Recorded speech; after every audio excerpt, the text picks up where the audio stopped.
Hello दोस्तों, स्वागत है आपका हमारे YouTube channel target exam only पर। टारगेट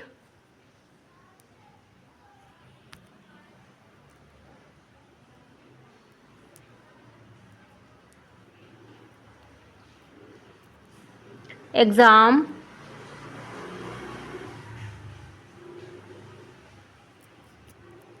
ओनली पर।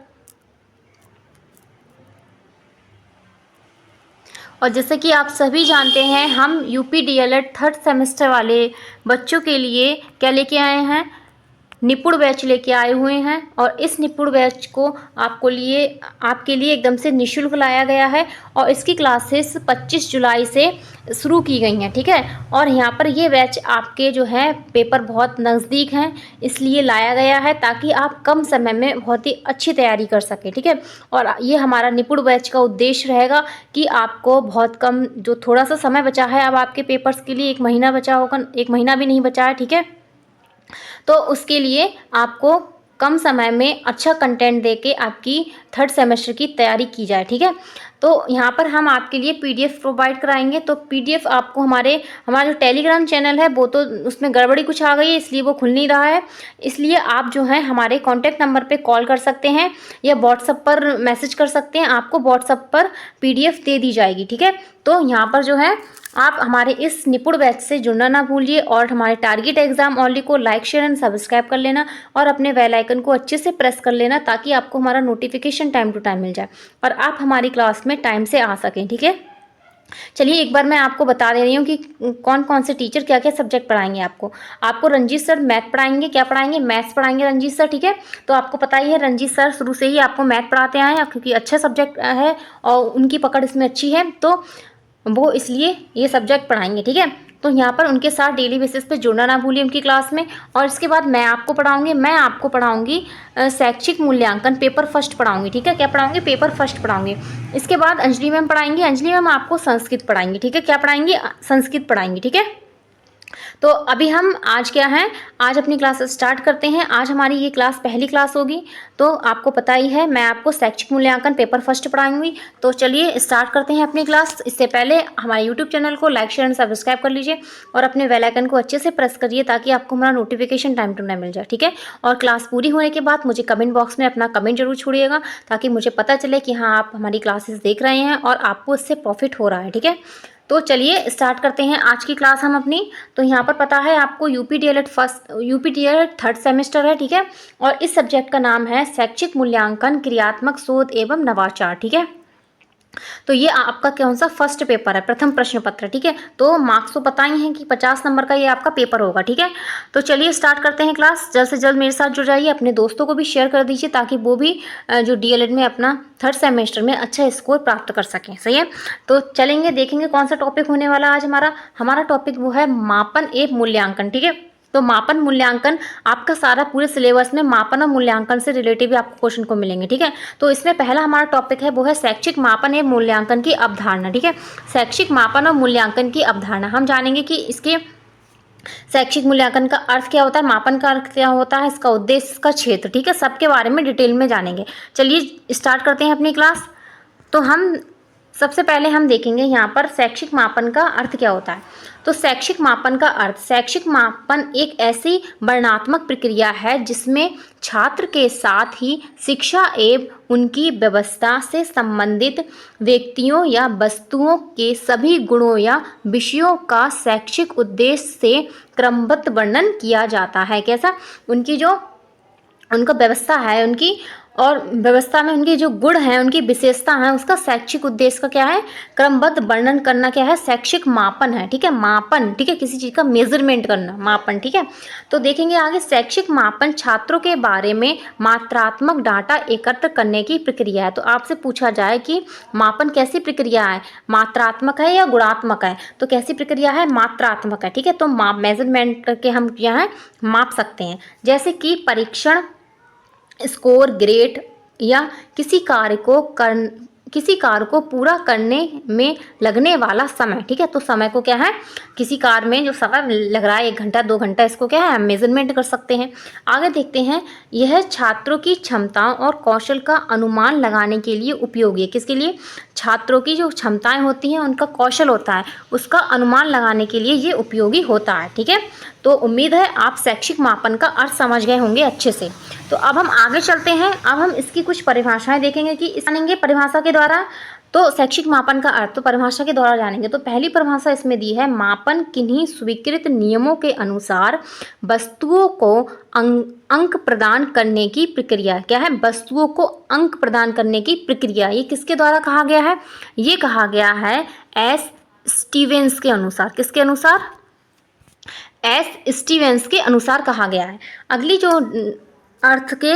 अगली जो डेफिनेशन दी है वो दी है, मापन मूल रूप से एक भाग के रूप में उस प्रक्रिया से संबंधित है जिसके द्वारा शिक्षक छात्र की किसी विशेषता को संख्यात्मक रूप प्रदान किया जाता है। ठीक है, तो एक तरीके से आपसे ये भी पूछा जाता है कि मापन जो होता है गुणात्मक होता है, संख्यात्मक होता है, तो आप यहाँ पर क्या कहेंगे? संख्यात्मक होता है। ठीक है, संख्यात्मक भी होता है। ठीक है, मापन। आगे चलेंगे और डेफिनेशंस देखेंगे, क्योंकि डेफिनेशन से आपको बहुविकल्पीय में क्वेश्चंस बनते हैं। तो अगली डेफिनेशन जो दी है वो दी है, मापन को किसी मान्य नियमों के अनुरूप व्यक्तियों तथा वस्तुओं के किसी समुच्चय के प्रत्येक तत्व को अंकों के किसी समुच्चय से एक अंक आवंटित करने के रूप में परिभाषित किया जा सकता है। ठीक है, और ये डेफिनेशन किसके द्वारा दी है? ये दी है रिचर्ड एच लिंडेमैन के अनुसार। ठीक है, लिंडेमैन के अनुसार। तो आगे चलेंगे। यहाँ पर उम्मीद है आप डेफिनेशन और अर्थ अच्छे से समझ गए होंगे। अब हम इसका महत्व देखेंगे कि शैक्षिक मापन का महत्व क्या है। तो इसमें दिया है कि शिक्षा के क्षेत्र में छात्रों, शिक्षकों, अभिभावकों और प्रशासकों, मतलब कि छात्रों के लिए ही भी है और शिक्षकों, अभिभावकों और प्रशासनिक व समाज के लिए मापन का अत्यधिक महत्व है। मापन ये नहीं है केवल शिक्षा में ही इसका उपयोगिता है, इसकी जो है उपयोगिता और बाहर भी है, बहुत अच्छे से उपयोगिता है इसकी। ठीक है, तो मापन के सहयोग से छात्रों को स्वयं की शैक्षिक प्रगति की जानकारी अर्जित होती है। ठीक है, जैसे आप पढ़ रहे हैं तो आपको ये कैसे पता चलेगा कि आप किस तरीके से पढ़ रहे हैं और क्या क्या आपका कहाँ तक आप जो है उसको प्राप्त कर चुके हैं, आपकी रुचि क्या है, आप क्या करना चाहते हैं। इस सब के लिए क्या होता है? मापन होता है। ठीक है, आगे देखेंगे कि जिससे उनके अंदर प्रेरणा, आत्मविश्वास और प्रतियोगिता की भावना क्या होती है? पैदा होती है। मापन प्रक्रिया शिक्षकों के लिए भी अति महत्वपूर्ण है। ठीक है, बच्चों के लिए ही नहीं है, शिक्षकों के लिए भी इम्पोर्टेंट होती है ये। ठीक है, जिसके माध्यम से शिक्षक पाठ्यक्रम, विषय विधि, पाठ्य योजना, शिक्षण सामग्री इत्यादि में समय के साथ परिवर्तन लाते हैं। ठीक है, जो समय के साथ परिवर्तन क्या है? शिक्षक जो है लाते हैं, वही क्या होता है? उनके लिए मापन होता है। ठीक है, आगे देखते हैं। मापन के सहयोग से छात्रों के माता पिता, परिवार के सदस्य उनकी शैक्षिक प्रगति, रुचि, योग्यता, क्षमता, व्यक्तित्व कमियों से परिचित होकर समय से पूर्व उनका निवारण करते हैं। ठीक है, मापन से एक सबसे बड़ा यही लाभ है कि आपके पेरेंट्स भी आपकी क्या है? प्रगति, रुचि और अच्छाइयाँ बुराइयाँ जान सकते हैं। ठीक है, और समय रहते उनमें क्या है? चेंजेस भी कर सकते हैं। अगर मान लीजिए कुछ चीज़ आपको आपके अंदर गलत कुछ योग्यताएं हैं या कुछ गलत रुचि हैं, तो उनको क्या है? परिवर्तित कर सकते हैं वो। सही है, आगे देखते हैं। शिक्षा प्रशासनिक अधिकारी एवं नीति निर्धारकों को भी मापन के परिणामों का प्रयोग शैक्षिक व्यवस्था लागू करने एवं नीतियों का निर्माण करने में करते हैं। ठीक है, तो केवल कक्षा में ही नहीं इम्पोर्टेंट है इसका, क्या प्रशासनिक जो नीतियाँ होती हैं, सिद्धांत होते हैं, उनमें भी इसको आवश्यकता इसकी होती है। ठीक है, इस तरीके से हमने इसका महत्व जान लिया। अब हम आगे चलेंगे, आगे देखेंगे। इसके बाद अब हम क्या जानेंगे? अब हम जानेंगे मूल्यांकन के बारे में। ठीक है, मूल्यांकन की संकल्पना, तो इसका अर्थ जानेंगे हम और इसके बारे में और भी चीज़ें जानेंगे। तो मूल्यांकन शिक्षा के क्षेत्र में चलने वाली एक सतत प्रक्रिया है। कैसी प्रक्रिया? सतत प्रक्रिया है, जो पूर्ण निर्धारित उद्देश्यों की प्राप्ति की सीमा को ज्ञात करके उनके संबंध में उचित या अनुचित का निर्णय लेने में क्या होती है? सहायता प्रदान करती है। तो हम उचित या अनुचित निर्णय लें, ये किसके द्वारा होता है? मूल्यांकन के द्वारा होता है। ठीक है, अब देखेंगे मूल्यांकन का अर्थ कि मूल्यांकन होता क्या है। मूल्यांकन से अभिप्राय मूल्य के अंकन से है। किससे? मूल्य के अंकन से है। ठीक है, किससे है? मूल के अंकन से है। तो शिक्षा में मूल्यांकन से तात्पर्य विद्यार्थियों द्वारा प्राप्त किए गए शिक्षण के उद्देश्यों की सीमा ज्ञात करने की प्रक्रिया से लिया जाता है। ठीक है, तो विद्यार्थी ने क्या क्या मतलब शिक्षण में क्या उद्देश्य प्राप्त किए हैं, इसको जानने के लिए क्या करते हैं, हम मूल्यांकन करते हैं। ठीक है, तो आगे चलेंगे और अच्छे से मैं आपको उसका मूल्यांकन का अर्थ बताऊंगी। ठीक है, कि चलिए देखेंगे हम मूल्यांकन। क्या डालेंगे? हेडिंग डालेंगे मूल्यांकन। क्या है? मूल्यांकन।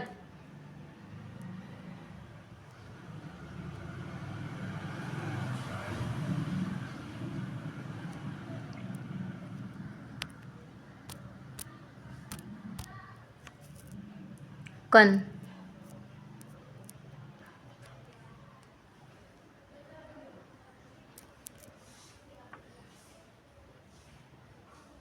ठीक है, तो मूल्यांकन क्या है? दो शब्दों से मिलके बना है। कितने शब्दों से मिलके बना है? दो शब्दों से मिलके बना है। एक क्या होगा? मूल्य,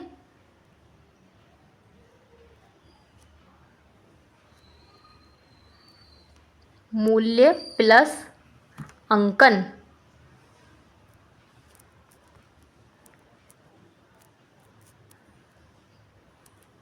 ठीक है, मूल्य प्लस अंकन। और मूल्य का अर्थ यहाँ पर क्या होगा? मूल्य का अर्थ होगा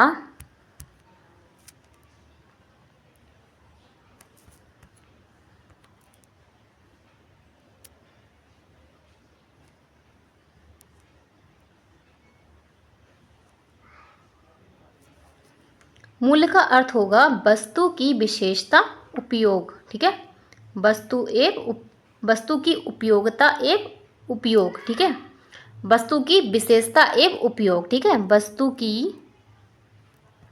दूसरे पेन से लिखते हैं। ठीक है,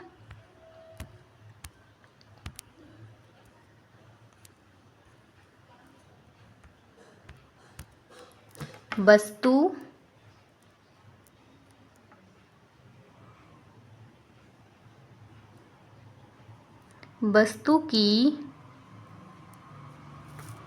विशेषता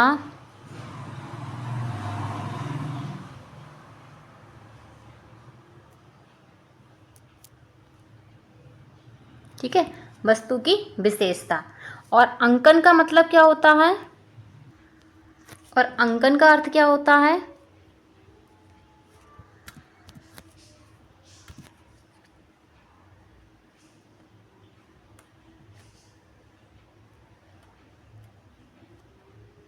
अंकन। ठीक है, अंकन का अर्थ होता है जांच। इसका अर्थ क्या होगा? इसका अर्थ होगा जांच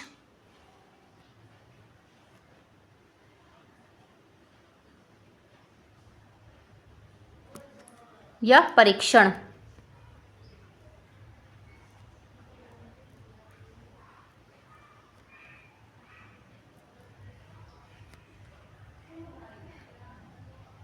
ठीक है, जांच या परीक्षण। तो अंकन का अर्थ क्या होगा? जांच या परीक्षण।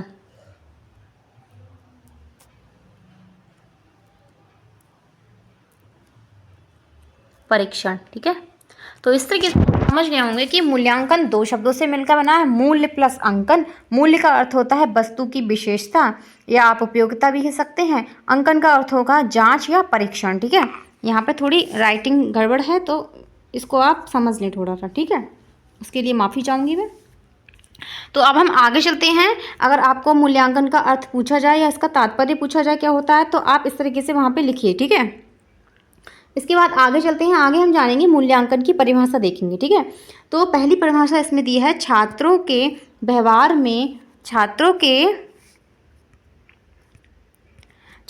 व्यवहार में विद्यालय द्वारा लाए गए परिवर्तन के विषयों में परिणामों के संकलन और उनकी व्याख्या करने की प्रक्रिया को मूल्यांकन कहते हैं। ये किसने कहा है?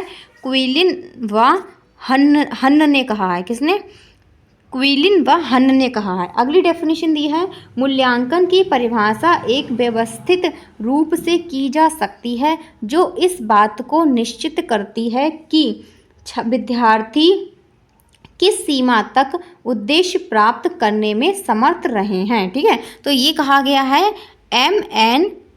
उंडेकर के अनुसार। ठीक है, अगली डेफिनेशन की तरफ चलते हैं।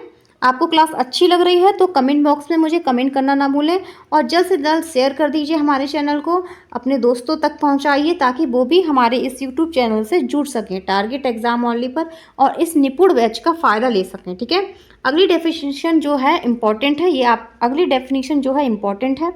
ये आपको पेपर में पूछी जा सकती है क्योंकि ये डेफिनेशन NCERT के द्वारा दी गई है। ठीक है, तो NCERT ने मूल्यांकन को स्पष्ट करते हुए कहा है कि यह एक सतत व व्यवस्थित प्रक्रिया है। कैसी प्रक्रिया है? सतत और व्यवस्थित प्रक्रिया। कभी कभी क्वेश्चंस में आपको ये भी पूछा जा सकता है कि NCERT के अनुसार मूल्यांकन क्या है, सतत व्यवस्थित प्रक्रिया है या सतत व्यवस्थित प्रक्रिया नहीं है या मात्रात्मक गुणात्मक, इस तरीके से कुछ भी करके पूछ सकता है। ठीक है, जो देखती है कि 3 तरीके से इन्होंने बताया इसको। पहला इसमें दिया है, पहला दिया है निर्धारित शैक्षिक उद्देश्यों की प्राप्ति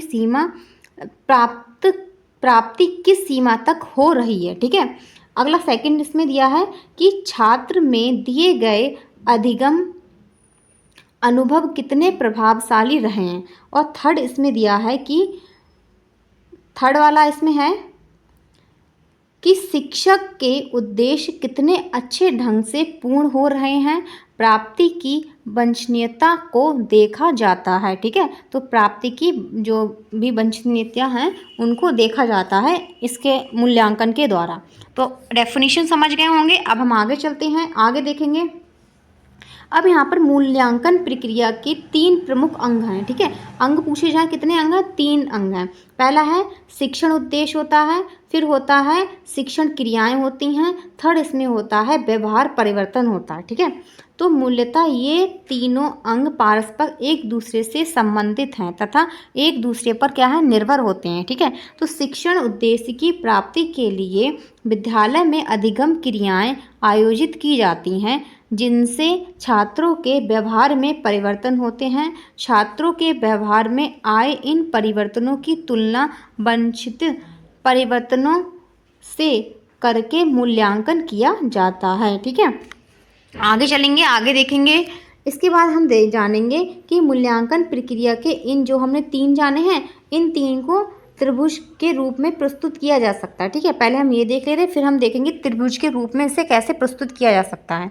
तो मूल्यांकन प्रक्रिया अधिगम क्रियाएं होंगी और व्यवहार परिवर्तन होगा। ठीक है, तो इसमें दिया है मूल्यांकन की यह संकल्पना केवल पाठ्यवस्तु के ज्ञान तक ही सीमित नहीं है वरन विद्यालय के पाठ्यक्रम से संबंधित समस्त उद्देश्यों की एक विशाल तथा व्यापक श्रृंखला का मूल्यांकन करते हैं। यह संकल्पना पारस्परिक परीक्षा प्रणाली द्वारा प्राप्त मापन प्राप्तांकों के ऊपर ही आधारित नहीं होती है। ठीक है, तो अब हम चलेंगे आगे, इसको देखेंगे ट्रायंगल शेप में। ठीक है, तो यहाँ पर ये है, इस तरीके से अगर आपको आता है शिक्षण प्रक्रिया के बारे में तो इस तरीके से आप वहाँ पर बना के आइए क्योंकि ये तीनों क्या होती हैं, एक दूसरे से कनेक्टेड होती हैं। ठीक है, तो शिक्षण प्रक्रिया में क्या क्या होगा, शिक्षण उद्देश्य होंगे, अधिगम क्रियाएं होंगी और व्यवहार परिवर्तन होगा। ठीक है, शिक्षण का एक आपका उद्देश्य होता है। ठीक है, फिर उसमें क्या होती है, बहुत सारी चीज़ें आप सीखते हैं, बहुत सारी क्रियाएं होती हैं। इसके बाद क्या होता है, आपके व्यवहार में परिवर्तन आ जाता है, मतलब कि जैसे जैसे आप शिक्षा प्राप्त करते जाते हैं आपके व्यवहार में क्या होता है, परिवर्तन होते रहते हैं। ठीक है, तो यहाँ पर आप समझ गए होंगे इसकी प्रक्रिया को। तो हम आगे चलेंगे, अगर समझ गए हैं तो कमेंट बॉक्स में कमेंट करना और लाइक शेयर एंड सब्सक्राइब करना ना भूलें। ठीक है, तो आगे देखेंगे। इसके बाद अब हम जानेंगे मूल्यांकन का उद्देश्य क्या होता है। ठीक है, क्योंकि उद्देश्य बहुत ही इंपॉर्टेंट है। उद्देश्य कभी कभी आपको पेपर में जो है लघु उत्तरीय प्रश्न में पूछे जाते हैं। ठीक है, कि लघु उत्तरीय में इसको विस्तार से बताना पड़ेगा, तो इसके बारे में इतना सब कुछ जानना जरूरी है। सही है, तो देखेंगे यद्यपि मापन एवं मूल्यांकन के पूर्ण वर्णित संकल्पना से उनके उद्देश्य स्पष्ट हो जाते हैं। ठीक है, क्या हो जाते हैं, उद्देश्य स्पष्ट हो जाते हैं। फिर भी शैक्षिक मापन तथा मूल्यांकन के प्रमुख उद्देश्यों को निम्नवत ढंग से सूचीबद्ध किया जाता है। ठीक है, तो इसे हम पॉइंट से पढ़ेंगे। ठीक है, हेडिंग वाइज पढ़ेंगे इसको हम। अगर आपको आता है तो अगर आपको ये हेडिंग भी याद रहती हैं तो भी आप जो है वहाँ पर उसे अच्छे से क्वेश्चन को कर सकते हैं। तो पहला इसमें दिया है ज्ञान की जांच एवं विकास की जानकारी। ठीक है, ज्ञान की क्या करना, जांच करना, जो हमने ज्ञान प्राप्त किया है उसको ही जांच करना, और विकास की जानकारी कि हम कहाँ तक हमने जो है विकास किया है, इसकी जानकारी क्या होती है, मूल्यांकन का उद्देश्य होती है। लेकिन जानेंगे आगे क्या दिया है इसने। इसमें दिया है विद्यार्थी निर्धारित पाठ्यक्रम से उद्देश्य की प्राप्ति किस सीमा तक प्राप्त कर लिए है, जिससे उनका विकास किस सीमा तक हुआ है, विकास में बाधक तत्व कौन कौन से हैं। ठीक है, इत्यादि की जानकारी करना इसका प्रमुख उद्देश्य होता है कि मतलब कि जो हमने ज्ञान प्राप्त किया है वो हम कहाँ तक पहुँचे हैं, कितना हमने उसको आत्मसात कर लिया है। ठीक है, और कितना हम उसमें गलतियाँ कर रहे हैं, उन सबका मापन करना क्या होता है, मूल्यांकन के द्वारा ही हम उसकी जाँच कर सकते हैं। ठीक है, ये इसका उद्देश्य है। सेकंड इसमें दिया है अधिगम की प्रेरणा, तो मापन तथा मूल्यांकन द्वारा अधिगम को प्रेरित किया जाता है। ठीक है, और पूर्व निर्धारित उद्देश्यों तक पहुंचने के क्या करा जाता है, प्रयास किए जाते हैं। जैसे आपने उद्देश्य बना रखा है कि आपको टीचर बनना है। ठीक है, किस में बनना है, प्राइमरी में बनेंगे जब बीटीसी करना है तो आपको टीचर बनने का उद्देश्य है। तो वहाँ तक पहुँचने के लिए क्या होगा, आपको प्रेरणा, ठीक है, आपको प्रेरित किया गया होगा। ठीक है, तभी आप वहाँ तक पहुँच पाएंगे। ठीक है, आगे हम चलेंगे, आगे देखेंगे इसके बाद। अब हम आगे चलेंगे और भी इस मूल्यांकन के उद्देश्य जानेंगे। ठीक है, तो अगला थर्ड नंबर दिया है व्यक्तिगत भिन्नताओं की जानकारी, तो मापन व मूल्यांकन के माध्यम से छात्रों के पारस्परिक भिन्नताओं की जानकारी मिलती है, जिससे उनकी शारीरिक मनोवैज्ञानिक गुण दोषों का पता लगता है। ठीक है, अगला दिया है फोर्थ नंबर दिया है कि निदान, तो मापन एवं मूल्यांकन का एक प्रमुख उद्देश्य होता है कि विद्यार्थियों के कमजोर क्षेत्रों की पहचान करके उन्हें आगे बढ़ने में क्या करना, मदद करना। फिफ्थ पॉइंट यह है कि शिक्षण की प्रभावशीलता का ज्ञात करना। ठीक है, ज्ञान करना। मापन तथा मूल्यांकन की सहायता से शिक्षण विधियों की प्रभावशीलता का आकलन किया जाता है। आगे चल देंगे और भी इसकी उद्देश्य देखेंगे। तो 6 नंबर दिया है पाठ्यक्रम, फिर 7 दिया है चयन, फिर 8 नंबर दिया है शिक्षण सहायक सामग्री। तो 6 नंबर में है कि मापन तथा मूल्यांकन का प्रमुख उद्देश्य पाठ्यक्रम की उपयोगिता की जांच करके उनकी उपयोगिता को बढ़ाने के लिए आवश्यक सुधार करना है। ठीक है, 7 है कि चयन है कि मापन व मूल्यांकन का एक प्रमुख उद्देश्य उपयोगी पाठ्य पुस्तकों व आवश्यकता व योग्यता अनुरूप विद्यार्थियों का चयन करने में सहायता प्रदान करना है। ठीक है, 8 नंबर है कि शिक्षण सहायक सामग्री, जिसे आप टीचिंग लर्निंग मटेरियल के नाम से जानते हैं, के उपदेयता की जांच करते हुए सुधार किया जाता है। ठीक है, अब हम आगे चलेंगे, नेक्स्ट देखेंगे। यहाँ पर उद्देश्य आप जान गए होंगे। अब हम यहाँ पर देखेंगे इसका क्षेत्र, कि मूल्यांकन का क्षेत्र क्या है, कहाँ तक ये फैला हुआ है। ठीक है, तो इसमें क्या होंगे, शैक्षिक क्षेत्र होगा, और भी क्षेत्र हैं। ठीक, तो पहला इसमें दिया है शैक्षिक क्षेत्र। ठीक है, शिक्षण क्षेत्र। ठीक है, पहला इसमें दिया है शिक्षण क्षेत्र, तो मापन व मूल्यांकन द्वारा शिक्षण के विभिन्न पक्षों द्वारा लक्ष्य प्राप्ति की सीमा जानी जा सकती है। ठीक है, तो पाठ्यक्रम कितना उपयोगी है, उसे प्राप्त करने के लिए उपयुक्त अधिगम क्रियाएं आयोजित की गई हैं या नहीं की गई हैं, शिक्षण विधि कौन सी उपयुक्त होगी, आदि जानकारी मापन व मूल्यांकन के शिक्षण क्षेत्र हैं। ठीक है, तो इनको हम पॉइंट के अनुसार जानेंगे, क्योंकि पॉइंट से आपको और अच्छे से समझ में आएगा। तो शिक्षण का क्षेत्र, ठीक है, क्या है, शिक्षण का क्षेत्र। तो पहला इसमें क्या दिया है, तो क्या है, शिक्षण का क्षेत्र। ठीक है, पहला इसमें दिया है पाठ्यक्रम और शिक्षण विधियां होंगी, शिक्षण प्रक्रियाएं होंगी, शिक्षक होगा और विद्यार्थी होंगे। ठीक है, तो आगे चलेंगे, समझ गए होंगे शिक्षण क्षेत्र क्या है।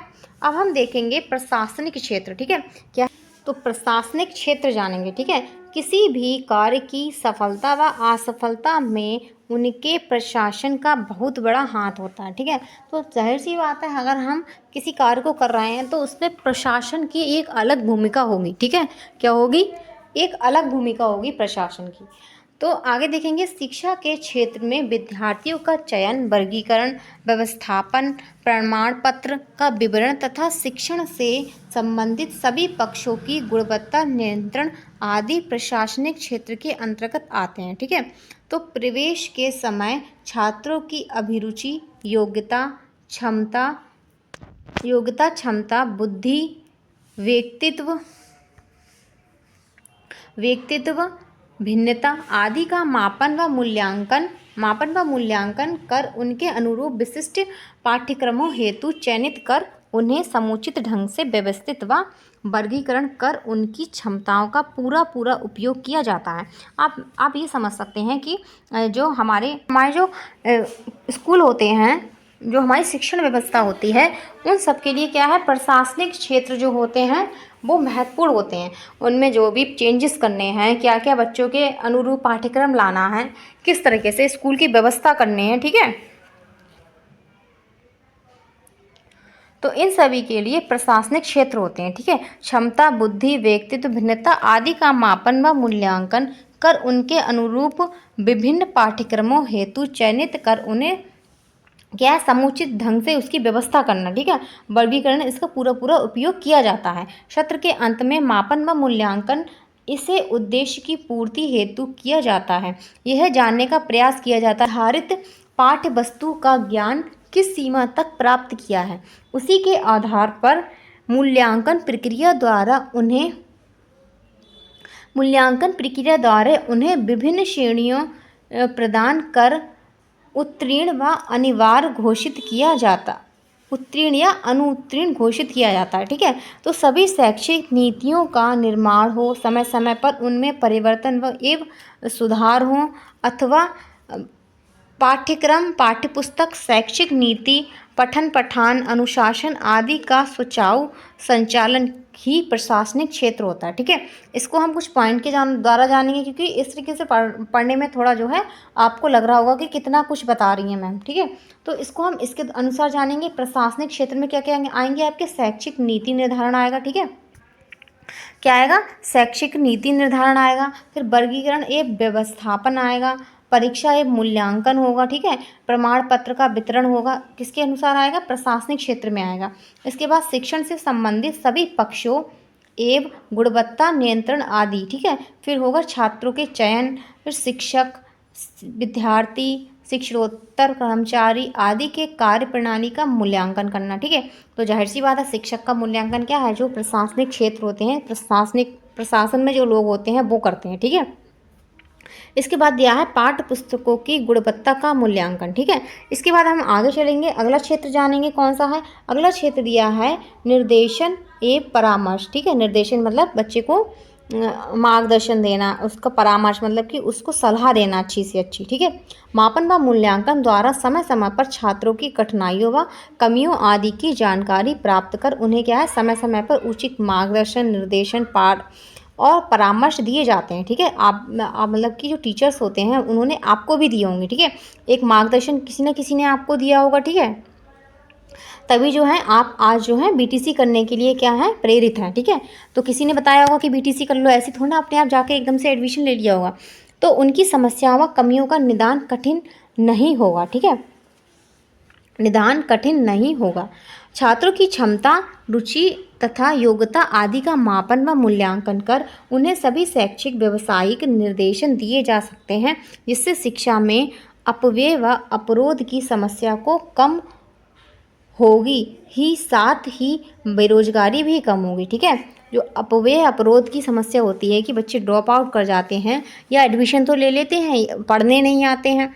ठीक है, तो यही क्या होता है, अपव्यय अपरोध होते हैं। ठीक है, इसमें कमी आएगी। बेरोजगारी में अगर सब शिक्षित होंगे तो कोई बेरोजगार नहीं होगा। ठीक है, कि उनके लिए रोजगार के ज़्यादा से ज़्यादा अवसर होंगे।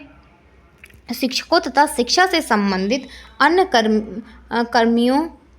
अन्य कमियों के व्यवहार का शिक्षा जगत में छात्रों के व्यवहार पर बढ़ने वाले प्रभाव का मापन व मूल्यांकन उन्हें उनकी प्रशासनिक क्षमता बढ़ाने हेतु उचित परामर्श देने का भी कार्य करता है। ठीक है, जो उनकी क्षमता में सुधार लाकर व्यवहार को और सफल बना सकता है। आगे देखेंगे कि अर्थात हम कह सकते हैं कि शिक्षा से जुड़े सभी पक्षों की कमियों समस्याओं को दूर करके उनकी क्षमताओं एवं योग्यता युक्त का भरपूर उपयोग सही निर्देश व परामर्श द्वारा ही संभव हो सकता है। क्योंकि अगर किसी को अच्छी गाइडेंस मिल जाए तो समय रहते क्या है वो बहुत कुछ कर सकता है। ठीक है, तो अगर हमें जो अच्छे तरीके से कोई मार्गदर्शन हमारा कर दे तो हम जीवन में अपने कुछ भी प्राप्त कर सकते हैं। सही, इसको भी हम थोड़ा पॉइंट के अनुसार जानेंगे। तो निर्देश व परामर्श, ठीक है, तो पहले इसमें दिया है कि विषय व व्यवसाय चयन में सहायता देते हैं। ठीक है, और क्या निदानात्मक कार्य, मतलब बच्चों के निदानात्मक कार्य करता है, उन्हें उनका निवारण करता है। शिक्षक प्रशासनिक आदि को प्रशासनिक दक्षता बढ़ाने हेतु परामर्श देने के लिए भी इसको जो है इसको मूल्यांकन को लाया गया। ठीक है, या मूल्यांकन का ये क्षेत्र है। आगे चलेंगे, आगे देखेंगे। अगला दिया है कि भविष्य कथन। ठीक है, भविष्य कथन कि भविष्य अध्ययन नए आयाम प्रस्तुत करता है, परंतु भविष्य कथन तभी संभव होगा जब वर्तमान शिक्षा प्रणाली व उनके सभी पक्षों का सही व वैज्ञानिक मापन व मूल्यांकन किया जाए। ठीक है, प्राप्त परिणामों के आधार पर ही भविष्य की संभावनाओं हेतु पूर्ण कथन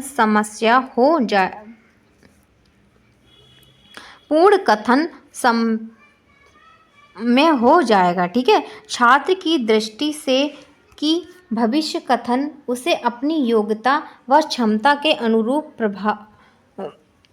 भावी सफलता के संघर्ष में सही निर्णय लेने में क्या है, सहायक है। आगे देखेंगे, मापन व मूल्यांकन का अपना कोई अलग व विशिष्ट क्षेत्र नहीं होता है, ना कार्य होता है। जिस क्षेत्र में जिस कार्य व उद्देश्य की पूर्ति के लिए उनका उपयोग किया जाता है वही उनका क्षेत्र व उसे पूरा करना ही उसका क्या हो जाता है, उद्देश्य हो जाता है। ठीक है, अब भविष्य के कथन में क्या क्या आएंगे वो जानेंगे हम पॉइंट के अनुसार। तो छात्रों की क्या होगी, दृष्टि। ठीक है, इसके बाद शिक्षक को शिक्षण के नए आयाम विकसित करने हेतु, जैसे कि अभी हमने पढ़ा था, और शिक्षा के विभिन्न क्षेत्र में समाज की आवश्यकता के अनुरूप शिक्षा की विभिन्न पक्षों में परिवर्तन करने में क्या होता है, सहायता देने के लिए भविष्य कथन होता है। ठीक है, अब यहाँ पर हम ये क्षेत्र देख चुके हैं। अब हम आगे चलेंगे, ये हमारी लास्ट स्लाइड होगी। तो मापन और मूल्यांकन के बीच संबंध, कभी कभी आपसे क्वेश्चन में संबंध पूछ लिया जाएगा तो आपको यहाँ पर पता होना चाहिए। ठीक है, तो मापन और मूल्यांकन दोनों ही शिक्षा में क्या है, महत्वपूर्ण उपकरण, क्या है, उपकरण महत्वपूर्ण। मापन मूल्यांकन के लिए डेटा प्रदान करता है। मापन क्या करता है, जब आपने मेजरमेंट कर लिया तो मूल्यांकन के लिए क्या है, एक डेटा हो गया तैयार। ठीक है, और मूल्यांकन क्या करता है, मापन के परिणामों का उपयोग, जो मापन ने परिणाम निकाला है उसका उपयोग करके छात्रों के प्रदर्शन का न्याय करके और सीखने की प्रक्रिया में सुधार करने के लिए किया जाता है। ठीक है, उदाहरण के लिए हम जान सकते हैं कि एक शिक्षक छात्रों के परीक्षण स्कोर या मापन कह सकते हैं का उपयोग करके यह निर्धारित कर सकता है कि छात्रों को किस क्षेत्र में अधिक सहायता की आवश्यकता है। ठीक है, ये क्या होगा, मूल्यांकन होगा।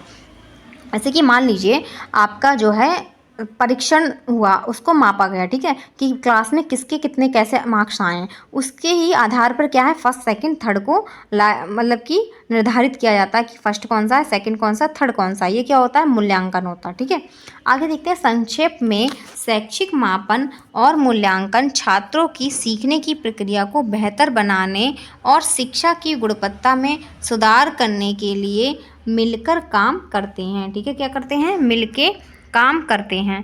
तो यहाँ पर आपको अच्छे से इसको समझ में आ गया होगा। तो आपको कितना समझ में आया है, आपको हमारी क्लास कैसी लगी है मुझे कमेंट बॉक्स में कमेंट करना। और जो है आज के लिए हम इस टॉपिक को कंप्लीट कर चुके हैं, मापन और मूल्यांकन वाला। तो नेक्स्ट क्लास में हम नेक्स्ट टॉपिक के साथ जो है क्लास अपनी शुरू करेंगे। तो हमारे YouTube channel target exam only,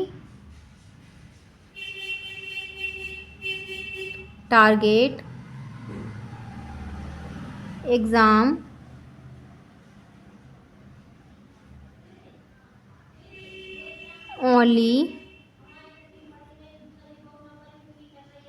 only को लाइक शेयर एंड सब्सक्राइब करना ना भूलें और अपने बेल आइकन को अच्छे से प्रेस कर लें ताकि आपको हमारी क्लासेस का नोटिफिकेशन मिल जाए। और हमारे इस निपुण बैच को ज़्यादा से ज़्यादा बच्चों तक पहुंचाइए, अपने दोस्तों में शेयर कीजिए ताकि वो कम समय में बहुत अच्छे से जो है अपने थर्ड सेमेस्टर की तैयारी कर पाएँ। ठीक है, तो आज के लिए बस इतना ही। ओके, कल फिर मिलते हैं नेक्स्ट क्लास में। धन्यवाद।